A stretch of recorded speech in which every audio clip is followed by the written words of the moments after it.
Hey everyone, it's Imran from Options Insight, back with another macro options spotlight. Okay, US equities were mixed yesterday. We had Nasdaq slightly lower, Russell slightly higher. Europe was also higher. It was their first day back from the Easter period, and China was flat. We did see Japan firming slightly as well. Warren Buffett has been out saying that they're going to raise their allocation to Japanese stocks. So, generally, Warren Buffett makes some quite good calls on the long term. So that would lift spirits there. And then commodities were also up across the board, seeing good rallies out of silver, still GDX gold. Oil was up 2%. Natural gas finally up 3%. And even uranium and copper doing pretty well. So the whole complex kind of having a decent rally in the face of a slightly weaker dollar. Looking at vols, generally drifting lower in stock indices, except for Nasdaq, which was slightly firmer. We don't really see much event vol being priced in for CPI today. Don't expect a big vol reset lower like we've seen in previous times. This data point is kind of becoming less and less relevant. And then commodities vol also got hit pretty hard, seeing the likes of energy down the most, 2 vols in oil, 3 vols in nat gas, things like that. Looking at carry, we do see green across the board still, obviously, as implied vols have gone up and realized vols have come down. You see realized vol really collapsing. S&P 11 vols realized on a 10-day. We've got some single digits there in DAX and FTSE. So they have collapsed because they capture the quiet holiday period. But even if CPI doesn't bring too much movement today, we do think earnings is a potential catalyst to bring more vol back into markets. So that's really the thing that implied vols are kind of starting to price. Skew continues to drift lower as Delta 1 shorts seem to be favored instead of owning puts. So we've seen puts not really being loved right now as the market hasn't been going down. But because S&P is now approaching 4,200 on the upside, that's a level that a lot of strategists are thinking is a close your eyes and sell type level. And especially Michael Hartnett at Bank of America has clearly said 4,200 is a good area to start selling again. So people are thinking, well, we might as well just sell the market and reduce exposures up here rather than buying a load of puts, right? So remember, in January, puts caught a really good bid because people had piled back into equity length and needed to protect it.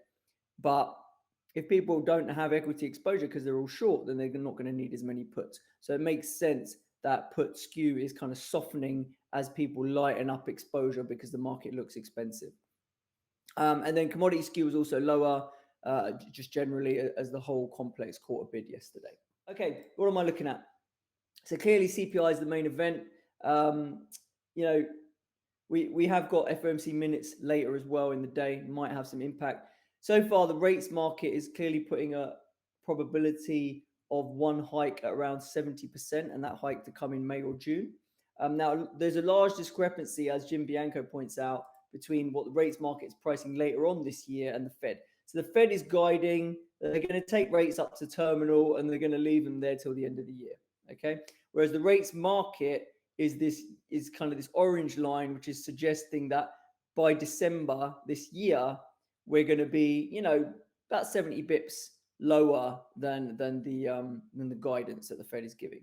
So does that really mean the rates market thinks we're going to get 3 cuts, or what's going on here?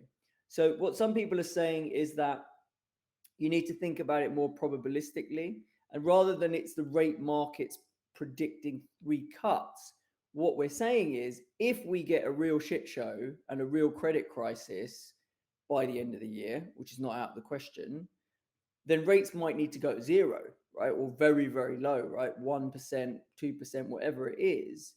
And so if there's a probability that happens, that needs to be reflected into the rates pricing, okay? So depending on where you think the lower bound is going to be in rates in a cutting cycle where they respond to a credit crisis, but let's say it's 0 for argument's sake, then you can imply a probability from this rates pricing of that shit show occurring, and that will be somewhere around 10 to 20%, right, based on current market pricing. So that's another way to interpret the discrepancy between the rates market pricing and what the Fed is guiding, right? It's like your implied probability of a disaster scenario, which is not the base case, but if it was to happen, it's going to take rates back to zero. So that's another way of thinking about it. Anyway, looking at vol markets, whilst obviously they've been coming down, which made sense, right? Predicting that realized vol was going to come down into Easter. We were banging the drum about that early. That turned out to be right. But if we compare the move index to the VIX as a ratio, and you look back over, many, many years, like 20 years, this ratio is at the highs. Okay. So it still shows that even as rates, even as cross-asset vol has come down, macro vol is being still perceived that it's rates vol that is going to drive macro vol. And it also suggests maybe that the VIX has overshot a little bit, right? Like, for this ratio to be at the absolute high, maybe the VIX has kind of overshot into the holiday period. So that's also something. If we look at the one-day straddle on S&P, on a CPI day, for it to be around 1% is about as cheap as I can remember seeing it. So it really goes to show the market's kind of discounting CPI. The data point CPI is less important. We used to see 3% type pricing last year on CPI. So that's really changed. But what hasn't changed is zero DTE punters sitting there ready on the trigger, right? So if we do see a material different number in CPI, you might get a load of zero DTE activity suddenly come onto the tape because they are still active, and that could push markets a little bit more than what is being priced. So I would be surprised if selling the S&P at the money straddle at 1% ends up being a good sale, just because of the nature of that zero DTE flow. Now, by the end of the day, it might be a good sale because we might get mean reversion back to relatively unchanged or whatever. But intraday, for it to not have any real kind of swings, I would be quite surprised, right? So that's kind of my gut on that one. Okay, moving on. VIX. So is the VIX ready? If we do think the VIX is potentially overshot to the downside, is it ready to mean revert higher, given that we've got earnings and we've got FOMC coming in early May? Okay. It's given back the entire spike that we had from Silicon Valley. So that was a spike up towards 30, giving it all back, hovering just above this big support area between 17 and 18 on the VIX. We do have FOMC coming up on the 3rd of May there. Now, something, I've looked at the, various snapshots going back a month, 6 months and a year of the VIX curve. So current VIX curve is this yellow one, okay, which is pretty steep and the lowest of all of them. A month ago, it was like a flat line at around 25. 6 months ago in October, in the stress then, it was kind of 24 was the front end, and it got up to 28.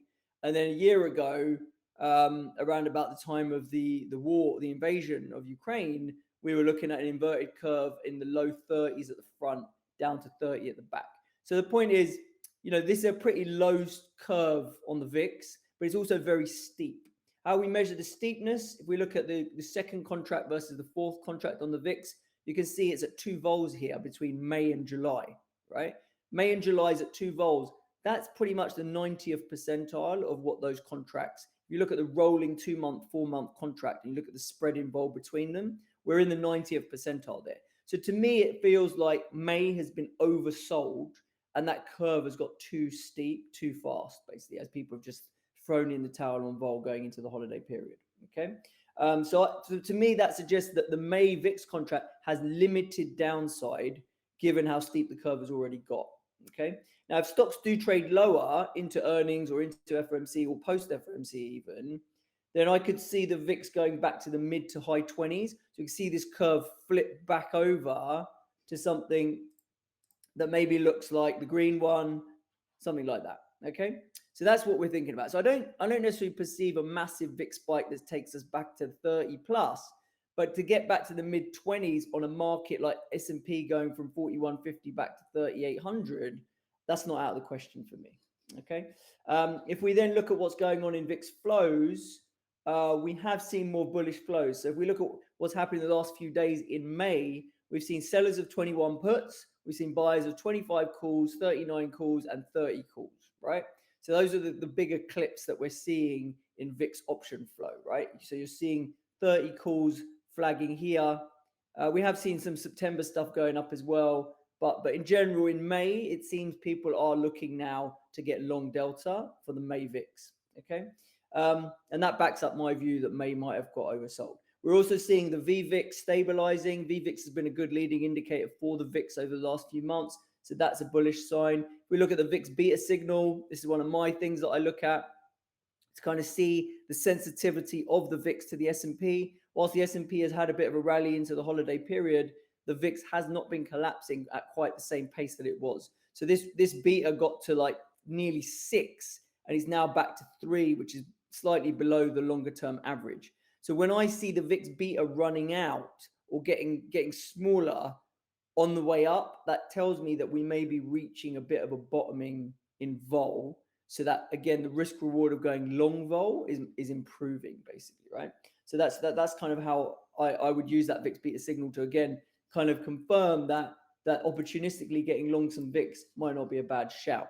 Now, looking at our dashboard on VIX, it is saying buy calls because VIX is low and vol of vol is low, right? We're at the lower end of the range in the vol of vol. We're at the lower end of the spot range in VIX as well. So buy calls is screening here. However, you got to check the vol carry. And at plus 50 vols, because realize has been next to nothing, and you can see that here by these very small moves in realized, do you want to buy a load of outright calls on VIX? Even, they are still 77 vol for the at the monies. The upside is going to be like 100 vol. Do you want to buy 100 vol calls when the thing's realizing 20? Probably not. So what the hell do you do? One thing that is looking attractive to use is the skew. The skew's at 39 vols for calls. Is always for calls, kind of mid-range, let's say. So the way that you can get long VIX exposure via options, but not pay up something that's bleeding, carry like crazy, is via call structures. Okay, thanks a lot as always for listening on our videos in YouTube, or join our Discord server and give us some questions directly to me or my colleagues on there. We'll be happy to answer them. This is a slightly more complex structure than normal. Okay. All right, I'll catch you guys next time. Cheers.